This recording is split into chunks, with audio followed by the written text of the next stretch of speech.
Welcome to Southpod, the first and foremost podcast created to tell the true story of tech innovation in the American South.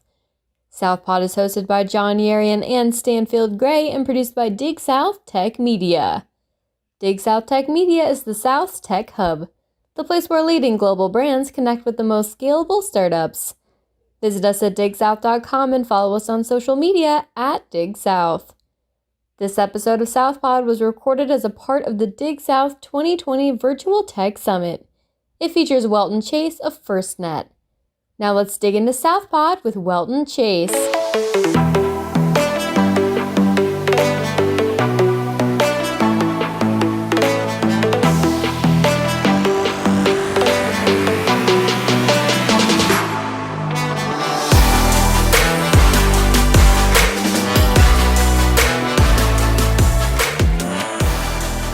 Good morning and welcome to this session on FirstNet, our nation's public safety network.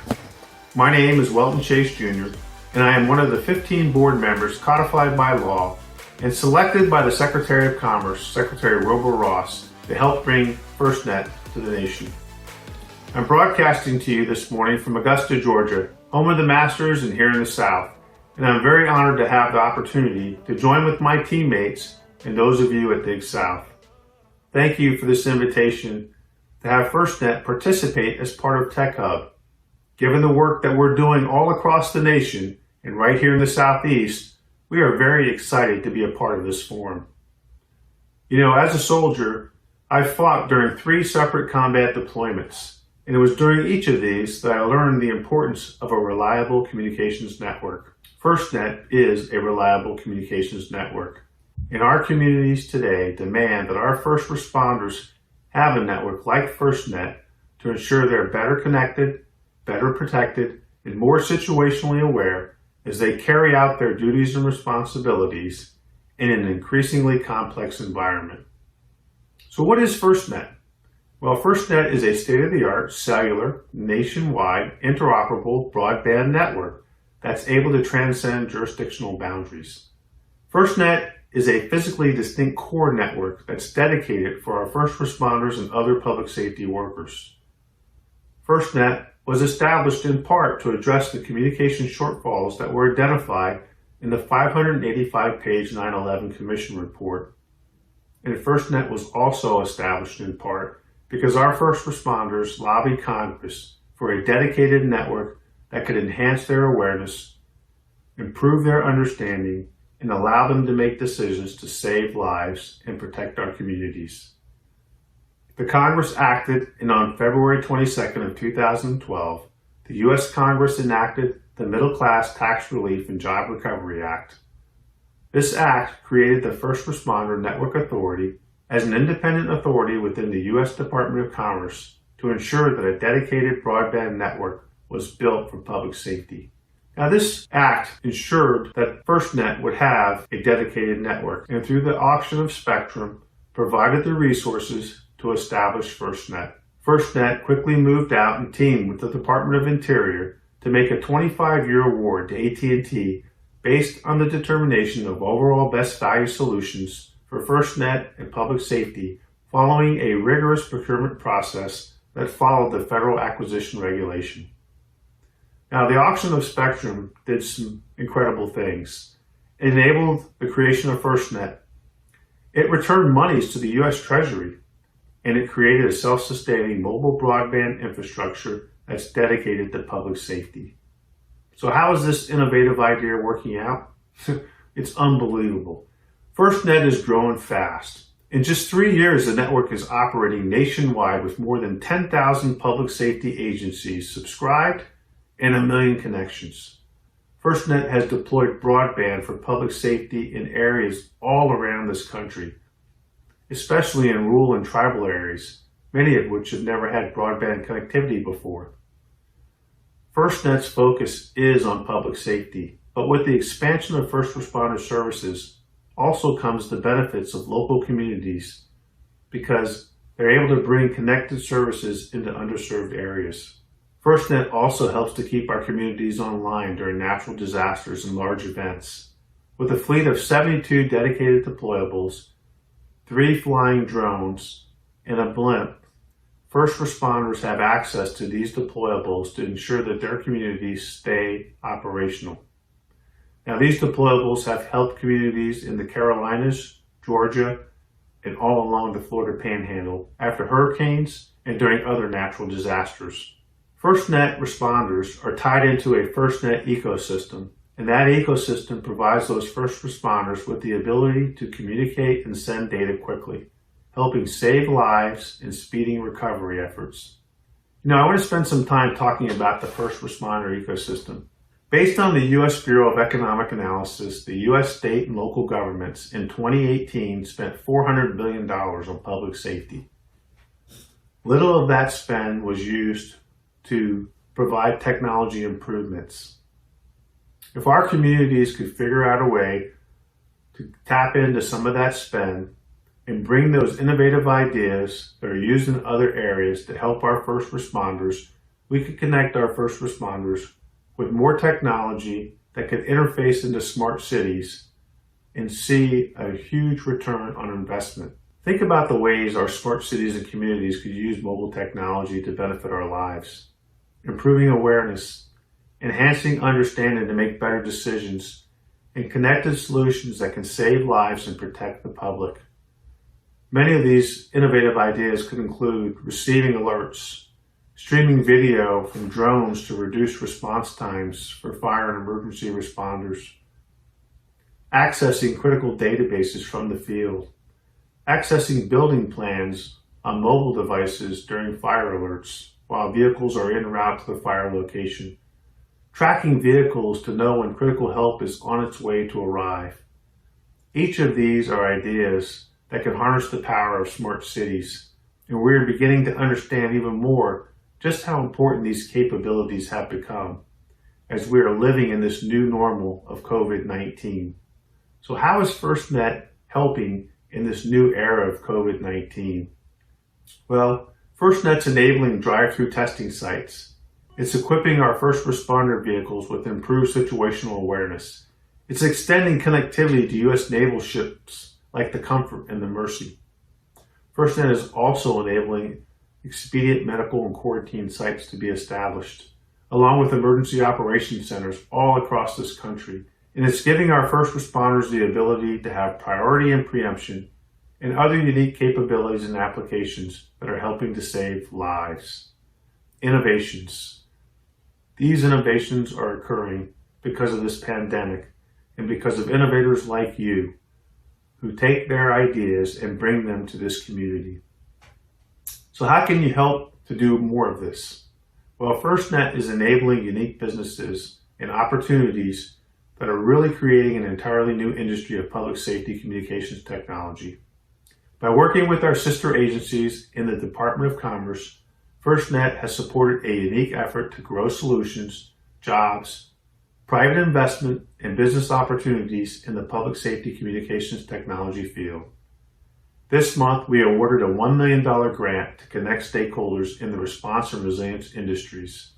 The goal is to accelerate the speed at which startups and other organizations can bring innovations to the public safety market, create new businesses and jobs, and support community resilience. A public-private partnership was chosen to lead this effort, and they will form a national free-to-use and self-sustaining platform that brings stakeholders together for a common goal: to support innovation, to support innovators, and to bring agencies the empowerment that can unleash first responders with tools and technologies to help keep us safe and protect our communities. We invite you to join this community, and we hope you will join our team by downloading the FirstNet First Responder Roadmap. This roadmap is a detailed plan that shows how FirstNet is being deployed across the nation. We'd ask you to attend a board meeting or an outreach session. These are many of which are virtual now, and you can dial in and listen to. We ask you to build an app or a device to become part of this ecosystem. Your innovative ideas will continue to make FirstNet the best network of choice. We ask you to talk to your local officials and ask them when FirstNet is coming to your community. And we'd ask you to tell others about all the great work that's being done to ensure our first responders are better connected, better protected, and more situationally aware. I hope you'll visit our virtual booth, and I look forward to your questions. Thank you. Excellent. General Chase, we've got a question that was submitted earlier. How do I sign up for FirstNet? Well, Camille, thanks for that question. And Stanfield, before I start answering that question, I want to take just a moment to thank you and all the team members at Dig South for this forum. You know, what an incredible forum to bring together innovators that can really change the way we do business in really all walks of our life, but today specifically first responders. And I'm happy to answer that question. You know, how do I sign up to get this phone to you, right? It doesn't come with this fancy sticker, but it does come with this FirstNet on the top left-hand side. And you can go to your local AT&T store if you're a first responder, show your paperwork, and they can get you this black SIM. And it gets you the easy pass, the fast pass to the FirstNet network. And with this network, you're able to help protect your communities and save lives. Great question. Thank you, Camille. Others? All right, we have another one coming in from earlier. I have a solution. Who do I talk to? How do I get involved? Yeah, that's a great question. You know, I get this question quite a bit traveling around, talking to university students. And, you know, obviously here in Augusta, Georgia, the home of the Cyber Center, there's just so much innovation going on. And everyone wants to know, how do I get involved? I'm going to give you a vignette and I'm going to come back to this. So we had a doctor here who during COVID-19 developed an app. And that app was designed to allow people to basically get on their smartphone, connect with a doctor, do a triage, and essentially go out to a testing site and get tested. And this doctor developed this app. You know, he's a medical doctor, but obviously he had a calling to do programming. And I know all across the Southeast and all across the country, we've got innovators just like him who want to get connected. So the best thing I would ask you to do is first talk to our live booth here today. If you connect with our folks in our live booth, they'll be able to get you plugged into that ecosystem. And we want you as a part of that ecosystem because, frankly, the best ideas are going to come from you. And they're going to be the ideas that are going to change the way we do business, that change the way we protect our communities and save lives. So talk to the folks in our booth. You can also visit our website at firstnet.gov. That's a great place to get connected as well. Or you can send your notes to me through Stanfield Gray, and we'll get you linked up with the right people. Great, General Chase. I've got a question as well. Let's say that you are an innovative person and you've developed an app, product, service, and you're approaching that procurement process. Are there any, pitfalls that you should avoid? Any tips you could give somebody as they are kind of working their way through a Byzantine structure like that, whether that's government or a large Fortune 500? Yeah, I think the very first thing is to understand the environment that you're taking your technology into, right? What is that process? And you really want to understand that process because you don't want to give away any of your intellectual property. You don't want anybody to steal it, but you really have to do your research. So in the same way you're doing the research to develop that innovative idea, you've got to do the research to understand the process. What are the gates? What are the outcomes? And I think, again, FirstNet has established a great way to do that through this R2 process with the Department of Commerce. This platform will allow you to be able to do that. And we know that innovation doesn't happen most of the time just radically, right? There's not radical innovation. This phone wasn't developed through radical innovation. It was developed through incremental innovation that allowed us to be able to see how we could take a computer and make it smaller and smaller and then put it in our pocket. And if you remember those big giant bag phones that people used to carry around or the rotary dial phones, we don't use those anymore. But again, understanding that process to get your innovation into the pipeline, you've got to do the research to understand that and make sure that you are putting your applications or your software or your hardware into that process with an expected outcome so you're not giving away your technology. Great question. Thank you.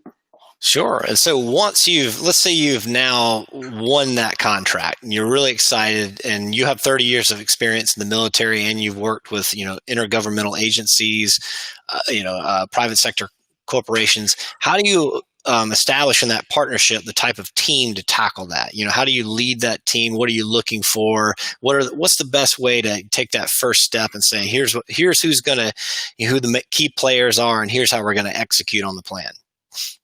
Yeah, great question. I think the first thing is make sure you know your partners well, right? And you meet them at places like this, and you want to make sure that you have like values going in, and you have like goals. Sometimes you will, sometimes you won't. If you don't, that's okay. It's okay to agree to disagree and go separate ways. But you definitely want to make sure you understand your partners and the innovators that you're working with in a team.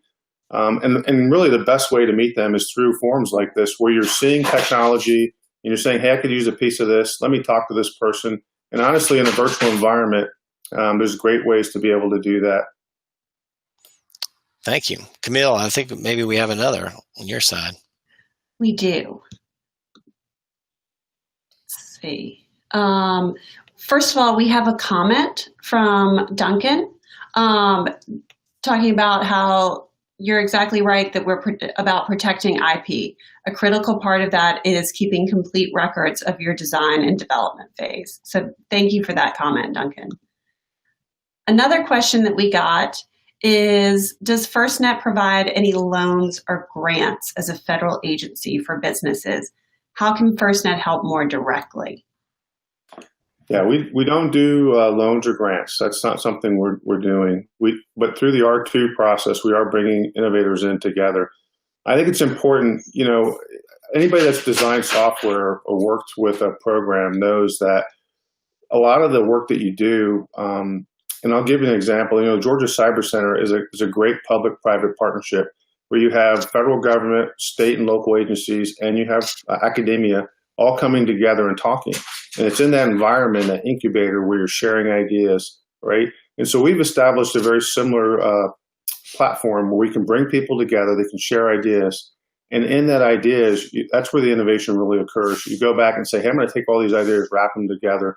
And so although we don't do direct loans and grants to folks, we have established a platform that allows innovators to come in and be a part of that. And again, we can get you connected if you want to know more about that in our virtual booth, and we'd ask you to do that and join us.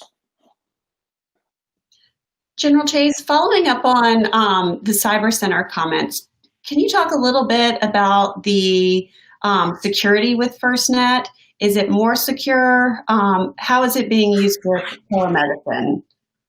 Yeah, that's a great question. So, I spent 30 years in the military, and when I first started in communications networks, we were putting them up, and you get end-to-end connections working, and if they weren't working, a lot of times it was because the tech data was wrong, and you had to go figure that out.